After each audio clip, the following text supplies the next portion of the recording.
नमस्कार मित्रांनो, पुन्हा एकदा जमलो आपण ग्रामर कट्ट्यावर. मराठी व्याकरण अभ्यासाला आपण सुरुवात केली होती. त्यातला पहिला घटक भाषा, लिपी व व्याकरण ओळख आपला पूर्ण झाला होता. आज आपण सुरुवात करूया वर्णविचार. ज्याही वेळेस कुठल्याही भाषेच्या व्याकरणाचा अभ्यास आपण करतो तर भाषेचा आद्य घटक असतो ध्वनी. या ध्वनींपासून मग तयार होतात वर्ण, वर्णांपासून अक्षर, अक्षरांपासून शब्द, शब्दांपासून वाक्य. ध्वनी हा भाषेचा आद्य घटक आहे. ध्वनी हा भाषेचा आद्य घटक आहे. तोंडावाटे निघणारे मूलध्वनी म्हणजेच वर्ण. तोंडावाटे निघणारे मूलध्वनी म्हणजे वर्ण. मग हे वर्ण हवेत विरून जाऊ नये म्हणून आपण रंगाने, रंग म्हणजेच वर्णाने लिहून ठेवतो, म्हणून मग त्यांना म्हटलं गेलं वर्ण. भाषेचा आद्य घटक ध्वनी, तोंडावाटे निघणारे मूलध्वनी हे हवेत विरून जाऊ नये म्हणून आपण रंगाने, रंग म्हणजेच वर्णाने लिहून ठेवतो, म्हणून वर्ण. म्हणजे याचा अर्थ ही जी वर्ण आपण लिहून ठेवतो हे एक तर आवाज दर्शवतात, म्हणजे याचा अर्थ हे ध्वनी दर्शवतात. मग ध्वनिचिन्ह म्हणजेच अक्षर.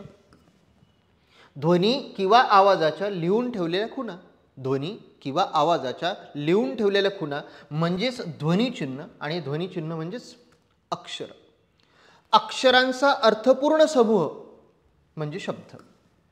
अक्षरांचा अर्थपूर्ण समूह म्हणजे शब्द. स्वतंत्र अस्तित्व असतं शब्दांना, आणि शब्द हा अर्थ असलेला घटक आहे.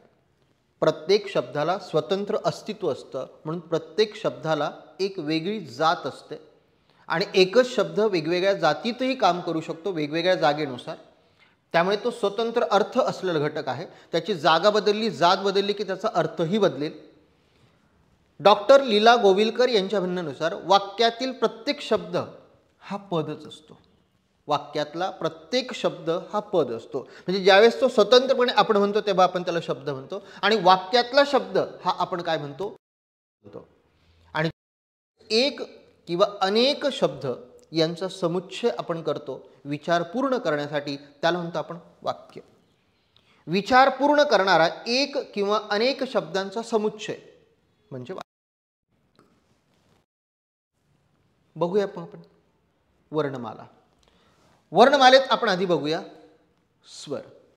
स्वरांची संख्या आहे एकूण 14. अ, आ, इ, ई, उ, ऊ, ऋ, लू हा लुप्त होत आलेला आहे. तो पुढे जाऊन आपण बघणार आहोतच.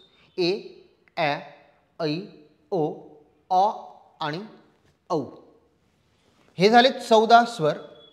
2 स्वरादी अनुस्वार आणि विसर्ग. अनुस्वार आणि विसर्ग. 14 स्वर, 2 स्वरादी आणि 34 व्यंजने. 34 व्यंजने क पासून ळ पर्यंत. क, ख, ग, घ आणि वाङ्मयातलं ग. क वर्ग, त्यानंतर च वर्ग, च, छ, ज, झ. ट वर्ग, ट, ठ, ड, ढ, न. त वर्ग, त, थ, द, ध, न. आणि शेवटचा प वर्ग, प, फ, ब, भ, म. यानंतर मग आपण वर्गवारी न करता फक्त व्यंजने लिहिणार. य, र, ल, व, श, श आणि स, आणि ह आणि ळ. क, च वर्ग, ट वर्ग, त वर्ग, प वर्ग. ही वर्गवारी लक्षात ठेवा. पुढे जाऊन व्यंजनांचे ज्यावेळेस आपण प्रकार करणार त्यावेळेस ही वर्गवारी आपल्याला महत्त्वाची आहे. आणि या व्यतिरिक्त मग आपल्याला अक्षरमालेत जी 2 अक्षर दिसतात, यस, क्ष आणि ज्ञ, यांना विशेष संयुक्त व्यंजने म्हणतात. विशेष संयुक्त व्यंजने. व्यंजनांची संख्या मगाशीच बोललो 34. विशेष संयुक्त व्यंजने क्ष आणि ज्ञ. क्ष आणि ज्ञ यांना विशेष संयुक्त व्यंजने म्हणतात. त्यामुळे यांना आपण व्यंजने न म्हणता संयुक्त व्यंजने, कारण की वेगवेगळ्या वर्णांपासून बनलेले आहेत म्हणून ती संयुक्त व्यंजने. ज्याही वेळेस आपण कुठलंही वाक्य लिहितो तर वाक्य कशापासून बनतं. यस, आपण मगाशीच बघितलं विचार पूर्ण करणारा एक किंवा अनेक शब्दांचा समूह म्हणजे वाक्य. विचार पूर्ण करणारा एक किंवा अनेक शब्दांचा समूह म्हणजे वाक्य. जसं की मराठी असे आमुची माय बोली. मराठी असे आमुची माय बोली असं आपण अभिमानाने म्हटलं पाहिजे. हे विधान अतिशय सत्य आहे. मराठी असे माय बोली या वाक्यात 4 शब्द आपल्याला दिसत आहेत. मराठी असे आमुची माय बोली आणि वाक्यातील प्रत्येक शब्दाला पद म्हणतात. वाक्यातील प्रत्येक शब्दाला काय म्हणतात? पद म्हणतात. मग पहिलं पद कुठलं? मराठी. दुसरं पद असे, तिसरं पद आमुची आणि चौथं पद माय बोली. आता आपल्याला माहिती आहे प्रत्येक शब्द हा अक्षरांपासून तयार होतो. कारण की शब्द म्हणजे काय? अर्थपूर्ण अक्षरांचा समूह. अर्थपूर्ण अक्षरांचा समूह. मग मराठीमध्ये एकूण अक्षर 3 दिसत आहेत. कुठली आहेत 3 अक्षरं? म, रा आणि ठी. म, रा आणि ठी. असेमध्ये 2 दिसत आहेत, अ आणि से. आमुचीमध्ये यस 3 अक्षर दिसत आहेत, आ, मू आणि ची. आणि माय बोलीमध्ये एकूण अक्षरांची संख्या 4. मा, य, बो आणि ले. अक्षर पुन्हा कशापासून बनतात? यस, वर्णांपासून. मग म मध्ये 2 वर्ण आहेत. हो, म आणि अ. कारण की अक्षर ही व्यंजन आणि स्वर अशी ज्यावेळेस एकत्र लिहिली जातो त्यावेळेस ते अक्षर तयार होतं. रा मध्ये आहे र आणि आ. ठी मध्ये ठ आणि दीर्घ ई. अ हा स्वतंत्र वर्ण आहे कारण की तो स्वर आहे. से मध्ये स आणि ए. आ पुन्हा स्वतंत्र स्वर आहे. मू मध्ये म आणि रस्व उ. ची मध्ये च आणि दीर्घ ई. मा मध्ये म आणि आ. य मध्ये य आणि अ. ब आणि ओ. ल आणि ई. जे जर आपण बघितलं एक वाक्य 4 शब्द 12 अक्षर आणि 22 वर्ण. एक वाक्य 4 शब्द 12 अक्षर आणि 22 वर्ण.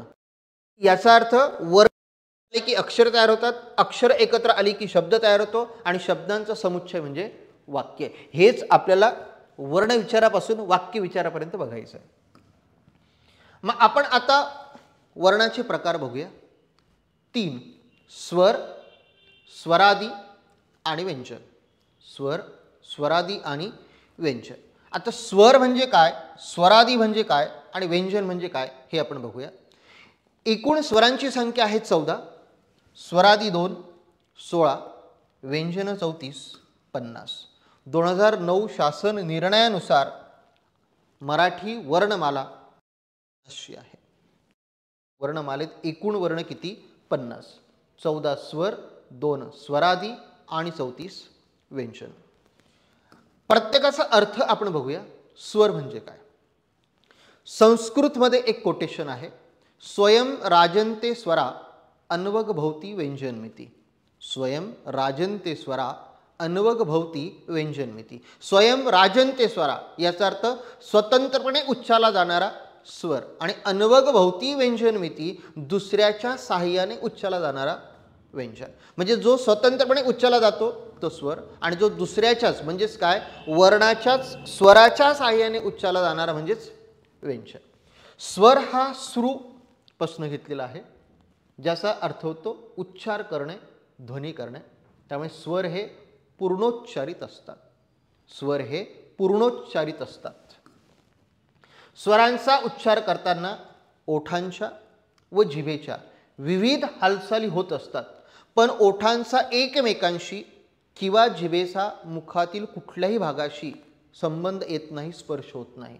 जिभेचा कोणत्याही भागाचा मुखातील कोणत्याही अवयवाशी स्पर्श न होता मुखात वाटे उच्चारले जाणारे शब्द म्हणजेच स्वर. तुम्ही अ पासून औ पर्यंत सगळे स्वर उच्चार करून बघा. अ, आ, उ, सगळेच कुठल्याही उच्चाराच्या वेळेस खालचा ओठ वरचा ओठ एकमेकांना स्पर्श होणार नाहीत.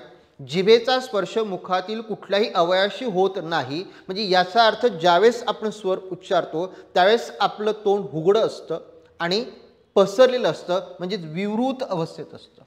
स्वरांचा उच्चार करताना आपलं तोंड उघडं व पसरलेलं असतं, म्हणजेच विवृत असतं. कुठल्याच अवयवाशी स्पर्श न होता उच्चारले जाणारे सगळे वर्ण म्हणजेच स्वर. स्वर स्वयंपूर्ण असतात. मगाशी संस्कृत कोटेशन सांगितलं, स्वयं राजन्ते स्वरा. स्वर हे स्वयंपूर्ण असतात. स्वरांच्या उच्चारात प्रभावीपणा असतो. स्वरांच्या उच्चारात प्रभावीपणा असतो, त्यामुळे स्वर स्वतंत्रपणे उच्चारले जातात. म्हणून स्वर लिहिताना पाय मोडून लिहिले जात नाहीत. स्वर लिहिताना आपण पाय मोडून लिहिणार नाहीत, कारण ते स्वतंत्रपणे उच्चारले जाणारे आहेत. स्वरादी, स्वर आहे ज्याच्या आधी तो स्वरादी. स्वर आहे ज्याच्या आधी तो स्वरादी. दोन वर्णांना स्वरादी म्हणतो आपण, अनुस्वार आणि विसर्ग. इथे आपण ते स्वरासोबत का लिहिले आहेत, कारण की ज्याच्या अगोदर स्वर येतो तो स्वरादी. शिरोबिंदू म्हणजेच अनुस्वार किंवा अनुनासिक आणि विसर्ग यांचा उच्चार करताना कोणत्या तरी एका स्वराचा उच्चार प्रथम करावा लागतो. कोणत्या तरी एका स्वर प्रथम करावा लागतो. स्वराचा उच्चार आधी होतो, म्हणून तर त्यांना आपण स्वरादी असं म्हणतो. अनुस्वार. अनुस्वार म्हणजे पाठीमागून झालेला उच्चार. उच्चारानंतर येणारा दीर्घ उच्चार म्हणजे अनुस्वार. अनुस्वाराचा उच्चार स्पष्ट व खणखणीत होतो असे काही शब्द आपण बघूया. जसं की घंटा, उंट, टिंब, बंद, भिंत. ज्यावेळेस आपण अनुस्वार उच्चारतो तर नाकातनं हवा जास्त बाहेर पडते आणि तोंडातनं कमी. आणि हेच ज्यावेळेस आपण अनुनासिक म्हणतो, नाकातनं कमी आणि तोंडावाटे जास्त. यांचा उच्चार अस्पष्ट आणि ओझरता होतो. अनुस्वाराचा उच्चार अस्पष्ट आणि ओझरता होतो, म्हणून यांना अनुनासिक म्हणतात. घरांमध्ये मुलांनी देवांचे म्हणजे स्पष्टपणे उच्चार होतो ते अनुस्वार, अस्पष्ट आणि ओझरता उच्चार होतो ते अनुनासिक. आणि विसर्ग, दीर्घ श्वास आपण जिथे घेतो किंवा सोडतो तो विसर्ग. विसर्ग याचा अर्थ श्वास सोडणे. विसर्गाचा उच्चार ह या वर्णाला थोडा हिसाडा देऊन केलेल्या उच्चारासारखा आहे. दुःख, अंतःकरण, अधःपात, प्रातःकाल, या प्रकारे हा झाला तुमचा विसर्गाचा उच्चार. व्यंजन. व्यंजन हे स्वतंत्रपणे उच्चारले जात नाहीत. ज्यांचा स्वतंत्रपणे उच्चार करता येत नाही त्यांना व्यंजन म्हणतात. म्हणून आपण म्हटलं अन्वग भोवती व्यंजनमिती. व्यंजन हे स्वरावलंबी असतं. स्वरावलंबी, स्वरावर अवलंबून असतं, म्हणून त्याला आपण म्हटलंय स्वरावलंबी. परवर्ण आहेत, दुसऱ्या वर्णावर यांचा उच्चार अवलंबून आहे, म्हणून यांना परवर्ण. हे स्वरावर अवलंबून आहेत म्हणून यांना स्वरावलंबी म्हणतात. व्यंजनांमध्ये स्वर मिसळल्यानंतर व्यंजनाचं अक्षर तयार होतं. व्यंजनामध्ये ज्यावेळेस आपण स्वर मिसळतो, व्यंजनामध्ये स्वर मिसळल्यानंतर व्यंजनाचं अक्षर तयार होतं. स्वर स्वयंपूर्ण असल्यामुळे स्वराचा वर्ण व स्वराचं अक्षर यात फरक नाही. स्वराचा वर्ण व स्वराचं अक्षर यात फरक नाही, म्हणजे साधा सोपा फरक आहे. पाय मोडून ज्यावेळेस लिहितात ते वर्ण असतात आणि पाय मोडून जर नाही लिहिले तर ते अक्षर असतं. हे फक्त व्यंजनांच्या बाबतीत होऊ शकतं, कारण की मुळात स्वर हे स्वतंत्र असल्या कारणाने पाय मोडून लिहायची वेळ येणार नाही.